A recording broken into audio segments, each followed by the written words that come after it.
Hello दोस्तों, स्वागत है आपका आपके अपने यूट्यूब चैनल स्टडी विथ एजे में।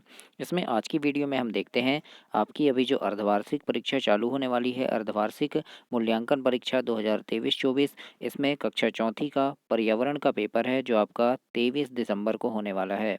तो उसमें किस प्रकार के प्रश्न आएंगे, क्या क्या प्रश्न आपके लिए महत्वपूर्ण होंगे, उन प्रश्नों की सीरीज़ मैं इस वीडियो में लेकर के आया हूँ। तो इसमें काफ़ी सारे प्रश्न ऐसे हैं जो आपकी परीक्षा में आएंगे, तो इन प्रश्नों को आप ज़रूर से पढ़ कर के जाइएगा। आइए देखते हैं कि कौन कौन से प्रश्न इसमें बहुत ज़्यादा महत्वपूर्ण होंगे आपके लिए। इसमें आपको सबसे पहले यहाँ पे रोल नंबर लिखने के लिए दिया रहेगा, फिर यहाँ पर आपको शब्दों में लिखना है रोल नंबर को। तो रोल नंबर किस प्रकार से लिखना है, मान लो यहाँ पर आपका 2 है, यहाँ 3 है, तो आप यहाँ लिखेंगे हिंदी में 2, फिर यहाँ हिंदी में 3, इस प्रकार से, है ना। तो ऐसे आपको लिखना है, गलत नहीं करना, बहुत सावधानी से लिखना है। जैसे देखो यहाँ 1 लिखा है तो नीचे 1, 4 लिखा है तो 4, इस प्रकार से आपको रोल नंबर लिखना है। स्कूल का नाम, डाइस कोड, परीक्षा केंद्र और परीक्षा का दिनांक, तो यहाँ पर आप लिखिएगा, बाकी आगे छोड़ देंगे। आइए देखते हैं प्रश्न किस प्रकार के आएंगे। तो 1 से 10 तक आपको विकल्प वाले प्रश्न होंगे, वैकल्पिक प्रश्न होंगे, उनको किस प्रकार से लिखना है, कौन कौन से प्रश्न आपके लिए काफ़ी ज़्यादा महत्वपूर्ण होंगे। तो आइए देखते हैं। जैसे सबसे पहला प्रश्न यहाँ पर दिया है आपके लिए, प्रश्न नंबर 1, सही विकल्प चुनकर लिखना है और ये आपका 1 से लेके 10 तक के प्रश्न होंगे विकल्प वाले। तो आइए देखते हैं। पहले प्रश्न में लिखा है, ट्रॉली से स्कूल कौन से राज्य के बच्चे जाते थे। तो कौन से राज्य के बच्चे जाते हैं, तो लद्दाख के जाते हैं ना, तो डी नंबर इसमें आपका सही ऑप्शन है।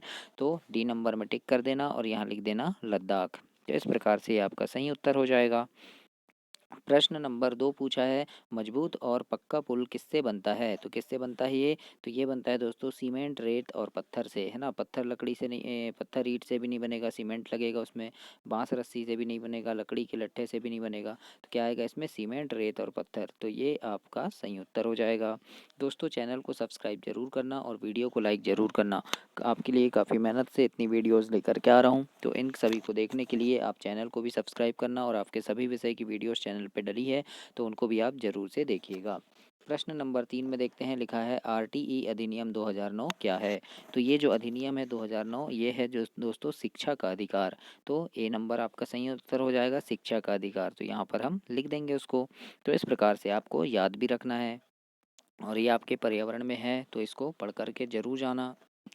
और इसके बाद देखते हैं चौथे नंबर का प्रश्न, लिखा है जमीन के अंदर उगने वाली सब्जी का समूह कौन सा है। तो देखो मटर गिलकी नहीं उगती अंदर, टमाटर बैगन भी नहीं उगते, भिंडी लौकी भी नहीं, क्या उगते हैं, मूली और गाजर। तो ये हमारा सही उत्तर हो जाएगा। तो हम लिख देंगे यहाँ पे मूली और गाजर। तो इस प्रकार से आपको लिखना है। इसके बाद देखते हैं प्रश्न नंबर 5 है, इसमें लिखा है पौधे को मिट्टी से बांधे रखती है, क्या बांधे रखती है। तो जो जड़ है वो पौधे को मिट्टी से बांध कर रखती है। तो इसका सही उत्तर हो जाएगा जड़। इसके बाद छठवें नंबर में लिखा है, निम्न में से कौन सा यातायात का साधन नहीं है। तो जो यातायात का साधन नहीं है वो कौन सा है, तो कुर्सी नहीं है ना। बस तो यातायात का साधन है, जीप भी है, ट्रेन भी है, कुर्सी नहीं है। तो सी नंबर आपका सही उत्तर है। तो हमको लिख देना है यहाँ पे कुर्सी। इस प्रकार से आप इसे कंप्लीट करेंगे। 7वें नंबर के प्रश्न में पूछा है, जैसे आबू धाबी कैसा इलाका है। तो ये जो है वो रेगिस्तानी इलाका है। तो लिख देंगे यहाँ पे हम रेगिस्तानी। तो इस प्रकार से ये आपके पर्यावरण के काफ़ी महत्वपूर्ण प्रश्न हैं। तो इन प्रश्नों को परीक्षा के पहले अवश्य पढ़ करके जाएंगे। और दोस्तों आपकी जो वार्षिक परीक्षा होती है, वार्षिक परीक्षा के 15 से 20 दिन पहले मैं चैनल पे प्रश्न लेकर के आता हूँ जो आपकी परीक्षा में आने वाले इंपॉर्टेंट प्रश्न होते हैं। तो उन प्रश्नों को देखने के लिए भी चैनल को सब्सक्राइब कर लीजिएगा, ताकि जैसे ही वो सारे प्रश्न डालूँ आपको मिल सके। इसके लिए चैनल सब्सक्राइब करके बेल आइकन प्रेस कर लेना और वीडियो को लाइक ज़रूर करना, अपने दोस्तों तक इसे शेयर भी कर देना। 8वें नंबर का प्रश्न पूछा है कि रेगिस्तान में पेड़ पौधे कम क्यों उगते हैं। तो इसका सही उत्तर क्या हो जाएगा, कि रेत ज़्यादा होने के कारण। तो ये नंबर इसमें सही उत्तर है। तो हम यहाँ लिख देंगे रेत ज़्यादा होने के कारण। 9वें नंबर का प्रश्न है, लिखा है जब नौसेना की परेड होती है तब पीछे कितनी टुकड़ियाँ चलती है। तो याद रखना दोस्तों, 4 टुकड़ियाँ चलती है नौसेना की परेड में पीछे। इसके बाद प्रश्न नंबर 10 में है कि परेड में मुख्यतः कितने निर्देश दिए जाते हैं। तो इसमें 36 निर्देश दिए जाते हैं परेड में। तो ये आपका सही उत्तर हो जाएगा। इसके बाद आपके लघुत्तरी प्रश्न आएंगे जो 11 से 20 तक के होंगे। प्रश्न नंबर 11 से प्रश्न नंबर 20 तक होंगे लघुत्तरी प्रश्न। तो प्रश्न 11 में आपको लिखना है, पेड़ पौधे एवं पक्षियों के कम होने का क्या कारण है। तो उत्तर में लिखेगा कि मनुष्यों द्वारा पेड़ पौधों की कटाई की जा रही है, जिससे पेड़ पौधे एवं पक्षी कम हो रहे हैं। इस प्रकार से आपको लिख देना है अगर इस टाइप का प्रश्न आपको पूछा जाता है तो। और ये भी काफ़ी महत्वपूर्ण प्रश्न है, ये प्रश्न आ भी सकता है, तो याद रखना। 12वें नंबर का प्रश्न है कि गंदे पानी पीने से शरीर पर क्या असर पड़ता है। ये भी बहुत आईएमपी प्रश्न है, वेरी आईएमपी प्रश्न है। तो लिखना उत्तर में कि गंदा पानी पीने से शरीर कमज़ोर होता है और हम बीमार पड़ जाते हैं। इस प्रकार से आपको प्रश्न 12 के उत्तर में लिखना है। प्रश्न नंबर 13 है, इसमें लिखना है आपका पसंदीदा खेल कौन सा है, उस पर 2 वाक्य लिखिए। तो जैसे कोई भी खेल, मान लो क्रिकेट है तो लिख देना ऊपर क्रिकेट और 2 लाइन लिख देना कि क्रिकेट में 11 खिलाड़ी होते हैं। दूसरा लिख देना बल्ले और गेंद से ये खेला जाता है। इस प्रकार से 2 वाक्य हो गए। तो इस प्रकार से आपको अपनी वर्कबुक में ऐसे लिखना है। इसके बाद प्रश्न नंबर 14 है और 14 में लिखा है कि घर कितने प्रकार के होते हैं, उनके नाम लिखिए। ये भी बहुत महत्वपूर्ण प्रश्न है आपके, है ना। आपके जो पाठ में है वहीं से दिया गया है। तो घर जो होते हैं, देखो हाउस बोट पढ़े थे हमने, है ना। हाउस बोट जो कहाँ बनाए जाते हैं, पानी पर। फिर टेंट हाउस होते हैं, इग्लू होते हैं, बर्फ़ के घर को इग्लू कहते हैं, है ना। फिर फ्लैट होते हैं, पक्का हाउस होता है। तो इस प्रकार से हम लिख देंगे। तो ऐसे आपको लिखना है प्रश्न नंबर 14 में। इसके बाद 15 नंबर का प्रश्न है, पूछा है पानी में घुलने वाली और पानी में नहीं घुलने वाली चीज़ों के नाम लिखना है। तो जैसे यहाँ लिखा है शक्कर, आटा, शरबत, दाल, तेल, नमक, है ना। तो इनमें कौन सी घुलने वाली है, तो हम घुलने वाली लिख देंगे। जैसे नमक और शक्कर घुल जाएंगे। नहीं घुलने वाली तो आटा नहीं घुलता, है ना, पानी में ही रहता है। दाल भी नहीं घुलेगी, तेल भी नहीं घुलेगा और हल्दी भी नहीं घुलेगी। तो इस प्रकार से हम यहाँ घुलने वाली और नहीं घुलने वाली चीज़ों के नाम लिखेंगे। इसके बाद 16 नंबर के प्रश्न में लिखा है कि बसवा के इलाके में खेत की मिट्टी को नरम कैसे किया जाता था। तो इसके उत्तर में लिखिएगा कि बसवा के इलाके में खूंटी से खेत की मिट्टी को अलग करते थे। इस प्रकार से आपको प्रश्न नंबर 16 के उत्तर में लिख देना है। 17 नंबर में पूछा है दोस्तों, ऐसी 3 सब्जियों के नाम लिखो जिसमें बीज नहीं होते। तो लिख देना गोभी में नहीं होते बीज, केले की सब्जी में नहीं होते, मशरूम में नहीं होते, पालक में नहीं होते, है ना। तो इनके इस प्रकार से नाम लिख देना। जैसे भटा है तो भटे में बीज होते हैं, है ना, तो उसके नाम नहीं लिखना। तो इस प्रकार से आपको 17 तक कंप्लीट करना है। जैसे प्रश्न नंबर 18 है आपका, इसमें लिखा है आपने किन किन पक्षियों के घोंसले देखे हैं। तो इसके उत्तर में लिख दीजिएगा कि कौवा, कौवा के देखे हैं, गौरैया, दर्जन चिड़िया आदि, है ना, जो भी, और तोता देखे हैं, तोता लिख देना। और भी जो पक्षियों के घोंसले आपने देखे हैं उनके नाम आप यहाँ पे लिखेंगे। इसके बाद प्रश्न नंबर 19 में पूछा है आपसे कि आसाम में चावल की नई फसल काटने पर पहले दिन मनाया जाने वाला त्यौहार कौन सा है। तो इसके उत्तर में लिखना असम में चावल की नई फसल कटने के बाद बिहू का त्यौहार मनाया जाता है। तो इस प्रकार से आपको प्रश्न नंबर 19 में कंप्लीट करना है दोस्तों। इसके बाद 20 नंबर का प्रश्न लिखा है कि लद्दाख कहाँ है, यह कैसा इलाका है। तो उत्तर में लिखना लद्दाख भारत देश में है, यह पर्वतीय और पठारी इलाका है।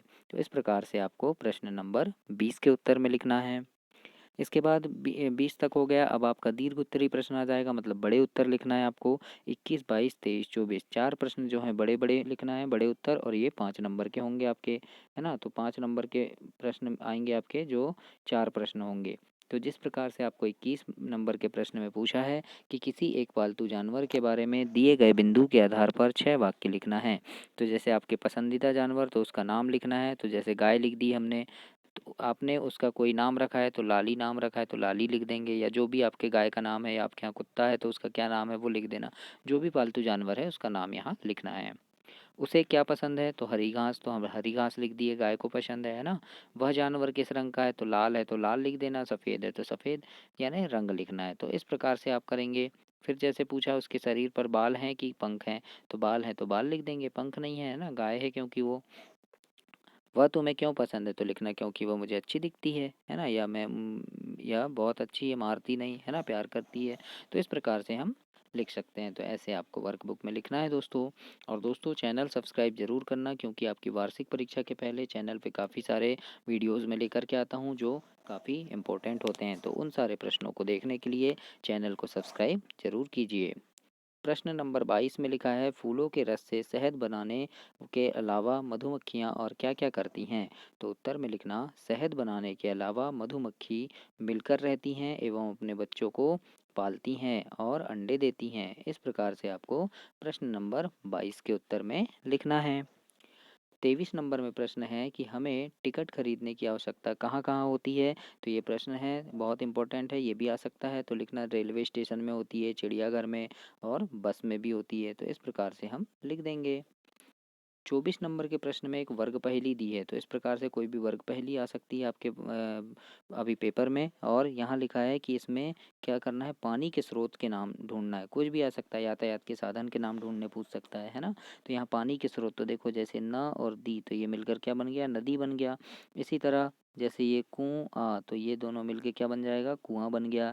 ऐसे ही ये नीचे देखो, ये है झील, तो यहाँ झील लिख देंगे हम। फिर और देखो और क्या है, स्रोत, देखो बारिश भी है पानी का स्रोत, तो ये बारिश लिख दिए। फिर और क्या है, ये तालाब है, तो हमने तालाब भी लिख दिए।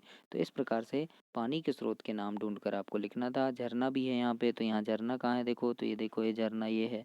तो इस प्रकार से आपको ढूंढकर लिखना रहेगा। तो ऐसे आपको कंप्लीट करना है। तो ये आपका 24 प्रश्न कंप्लीट हुआ दोस्तों। अगली वीडियो में अगला देखेंगे, तब तक के लिए चैनल को सब्सक्राइब कीजिए, वीडियो को लाइक कीजिए और अपने दोस्तों तक इसे शेयर कीजिए। धन्यवाद।